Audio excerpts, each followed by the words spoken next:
छोटू एक बहुत ही जिज्ञासु लड़का था। उसकी आंखों में हमेशा कुछ नया जानने की चमक होती थी। उसे नई नई जगहें देखना बहुत पसंद था। हर दिन वह अपने आसपास की दुनिया को और भी गहराई से जानने की कोशिश करता था। एक दिन छोटू अपने घर के पीछे खेल रहा था। वह अपने बगीचे में दौड़ते हुए नई चीजें खोजने में मग्न था। अचानक उसकी नजर एक अजीब चीज पर पड़ी। यह कुछ ऐसा था जो उसने पहले कभी नहीं देखा था। यह एक छोटा सा लकड़ी का दरवाजा था जो पुराने आम के पेड़ के पीछे था। दरवाजे पर कुछ रहस्यमयी निशान भी थे।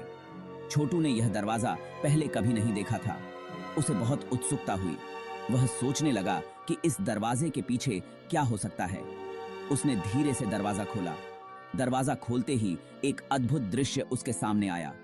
अंदर से एक तेज रोशनी निकली। यह रोशनी इतनी चमकदार थी कि छोटू को अपनी आंखें थोड़ी देर के लिए बंद करनी पड़ी। छोटू थोड़ा डरा, लेकिन उसे उत्साह भी बहुत था। उसके मन में कई सवाल उठ रहे थे। उसने गहरी सांस ली और अंदर चला गया। उसके कदम धीरे धीरे लेकिन दृढ़ता से आगे बढ़ रहे थे। उसके पीछे से दरवाजा धीरे से बंद हो गया। अब छोटू एक नई और रहस्यमयी दुनिया में प्रवेश कर चुका था, जहां उसे कई अद्भुत चीजें देखने को मिलने वाली थीं। जहां तारकातियां थीं, छोटू ने आंखें खोलीं। वो एक जंगल में था। चारों तरफ बड़े बड़े रंग बिरंगे फूल खिले हुए थे। ऊंचे ऊंचे पेड़ आसमान छू रहे थे। छोटू ने पहले कभी ऐसा नजारा नहीं देखा था। बंदर एक पेड़ से दूसरे पेड़ पर झूल रहे थे। तोते उसके सिर के ऊपर उड़ रहे थे और जोर जोर से चिल्ला रहे थे। एक प्यारा सा हिरण झाड़ियों के पीछे से उसे देख रहा था। छोटू मुस्कुराया। यह जादुई जंगल कितना शानदार था। उसने इस नई जगह को और अच्छी तरह देखने का फैसला किया। जैसे ही छोटू आगे बढ़ा, उसने किसी को अपना नाम पुकारते हुए सुना। हेलो छोटू। उसने ऊपर देखा और उसे एक रंग बिरंगा तोता दिखाई दिया। तोता नीचे उड़कर उसके कंधे पर आ बैठा। हेलो मिस्टर पैरट, छोटू ने कहा। क्या तुम मेरा नाम जानते हो? तोता हंसा। हाँ बिल्कुल जानता हूं, हम सब यहां तुम्हारा इंतजार कर रहे थे। छोटू हैरान हुआ। मेरा इंतजार? क्यों? उसने पूछा। तोता मुस्कुराया। तुम यहां एक एडवेंचर के लिए आए हो छोटू। तोते ने छोटू को जंगल में छिपे एक खोए हुए खजाने के बारे में बताया। यह खजाना बहुत पुराना था और इसे ढूंढने के लिए बहुत साहस और धैर्य की जरूरत थी। यह एक खजाने से भरा हुआ संदूक है जो हंसी और खुशी से भरा है। इसमें अनगिनत सोने के सिक्के और कीमती रत्न हैं, तोते ने कहा। लेकिन सावधान रहना छोटू, इस खजाने तक पहुंचने के रास्ते में कई मुश्किलें और चुनौतियां हैं। यह सफर आसान नहीं है। छोटू उत्साहित था। उसे चुनौतियां पसंद थीं और वह हमेशा नए रोमांच की तलाश में रहता था। उसे एडवेंचर बहुत पसंद थे। वह अपने बैग में जरूरी सामान भरकर तैयार हो गया।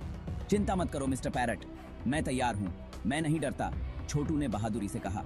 वह जानता था कि यह सफर आसान नहीं होगा, लेकिन उसका हौसला बुलंद था। लेकिन मैं इसे अकेले नहीं ढूंढ सकता। छोटू ने सोचा कि उसे इस सफर में किसी की मदद की जरूरत होगी। क्या तुम मेरी मदद करोगे? उसने तोते से पूछा। तोते ने हाँ में सर हिलाया। उसने छोटू को भरोसा दिलाया कि वह उसके साथ रहेगा। हाँ बिल्कुल छोटू, मेरे पीछे आओ, तोते ने कहा और आगे उड़ने लगा। और इस तरह उनका एडवेंचर शुरू हुआ। दोनों ने मिलकर जंगल की गहराइयों में कदम रखा, जहां उन्हें कई रहस्यमयी और रोमांचक चीजें देखने को मिली। भाग 5, बुद्धिमान कछुआ। यह कहानी एक ऐसे कछुए की है जो अपनी बुद्धिमानी और अनुभव के लिए प्रसिद्ध था। छोटू और तोता जंगल में और अंदर चले गए। वे दोनों एक नए रोमांच की तलाश में थे और जंगल की गहराई में जाने से उन्हें हमेशा कुछ नया सीखने को मिलता था। जल्द ही वे एक चौड़ी नदी पर पहुंचे। नदी का पानी बहुत गहरा और चौड़ा था और उसे पार करना आसान नहीं था। पानी तेज और जोर से बह रहा था। नदी की धारा इतनी तेज थी कि अगर कोई उसमें गिर जाए तो उसे बहकर दूर ले जा सकती थी। छोटू को समझ नहीं आ रहा था कि उसे कैसे पार करें। वह सोच में पड़ गया और उसके चेहरे पर चिंता की लकीरें साफ दिखाई दे रही थीं। चिंता मत करो छोटू, तोते ने कहा। तोता हमेशा छोटू का हौसला बढ़ाता था और उसे सही रास्ता दिखाता था। मैं किसी ऐसे को जानता हूँ जो हमारी मदद कर सकता है। तोते की आंखों में चमक आ गई और उसने तुरंत एक योजना बनाई। तोते ने आवाज लगाई, हे बुद्धिमान कछुआ, उसकी आवाज जंगल में गूंज उठी और हर तरफ फैल गई। हमें तुम्हारी मदद की जरूरत है। छोटू और तोता दोनों ने मिलकर पुकारा। उनकी आवाज में उम्मीद और विश्वास था। एक बूढ़ा और बुद्धिमान कछुआ पानी से अपना सिर बाहर निकालता है। उसकी आंखों में अनुभव और ज्ञान की झलक थी। उसने उनकी समस्या को ध्यान से सुना। कछुए ने अपनी लंबी उम्र में कई कठिनाइयों का सामना किया था और वह जानता था कि इस समस्या का समाधान कैसे करना है। भाग 6, नदी पार करना। बुद्धिमान कछुआ मुस्कुराया। मेरी पीठ पर चरैच जाओ बच्चों, उसने कहा। मैं तुम्हें पार ले चलूंगा। छोटू और तोता कछुए की पीठ पर चरहच गए। कछुआ धीरे धीरे और मजबूती से नदी पार तैरने लगा। उनके चारों ओर पानी उछल रहा था, लेकिन छोटू बुद्धिमान कछुए के साथ सुरक्षित महसूस कर रहा था। जल्द ही वे दूसरी तरफ पहुंच गए। धन्यवाद बुद्धिमान कछुआ, छोटू ने कृतज्ञता से कहा। कछुआ मुस्कुराया। अपने एडवेंचर के लिए शुभकामनाएं। भाग 7, चीते का पीछा। छोटू और तोता अपनी यात्रा पर आगे बढ़े, उत्साह से भरे हुए। अचानक एक चीता उनके सामने कूद पड़ा, जैसे कोई जादू हो गया हो। उसने अपने नुकीले दांत दिखाते हुए दहाड़ लगाई। छोटू डर गया और पीछे हट गया, लेकिन तोते ने तुरंत कहा, डरो मत छोटू, हम साथ हैं। यह मेरा दोस्त है, चीकू चीता। वह बहुत प्यारा है, उसे खेलना बहुत पसंद है। देखो कितना खुश है। चीकू चीता ने अपनी पूंछ खुशी से हिलाई, जैसे नाच रहा हो। चलो धीमे लोगों, उसने कहा, हमें जल्दी करनी चाहिए।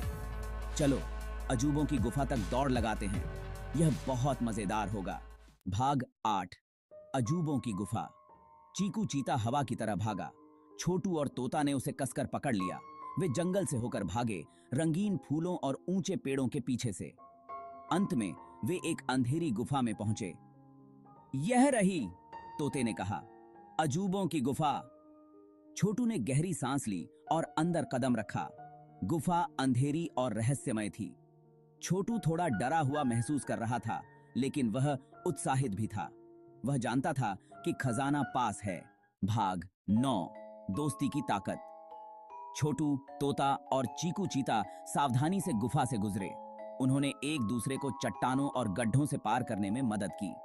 अंत में उन्होंने उसे देखा, एक सुंदर खजाने से भरा संदूक।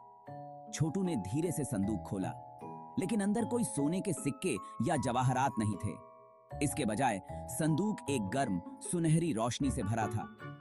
रोशनी गुफा में फैल गई, उसे गर्माहट और खुशी से भर दिया। भाग 10, घर वापसी। छोटू समझ गया, असली खजाना सोना या जवाहरात नहीं था, यह दोस्ती और बहादुरी की ताकत थी। उसने कुछ ज्यादा ही कीमती पाया था। छोटू, तोता और चीकू चीता हंसते हुए गुफा से बाहर आए। उन्होंने चुनौतियों का सामना किया था और इसे एक साथ पार किया था। छोटू जानता था कि वह अपने जंगल के एडवेंचर और अपने बनाए हुए दोस्तों को कभी नहीं भूलेगा। उसने अलविदा कहा और जादुई दरवाजे से वापस अपने